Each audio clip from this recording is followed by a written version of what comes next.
How to log into your Canva account. What is up, everybody? In this quick tutorial, I'll show you guys how you can easily log into your Canva account. First thing first, open up your web browser and simply search for canva.com and click on the first link. Now it will directly take you to this page. So if you already have an account, you can directly sign in, or if you've previously logged in with any of your account, it will show right here. So let me just go back and show you guys.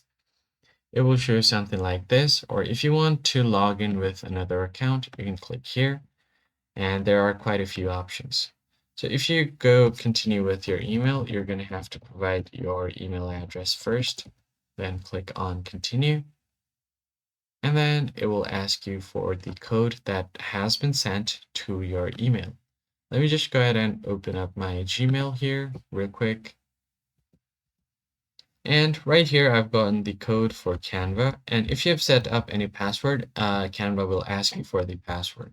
So I'm just going to enter the code. I don't even have to press enter. It will automatically detect the code, which is a lot easier for me.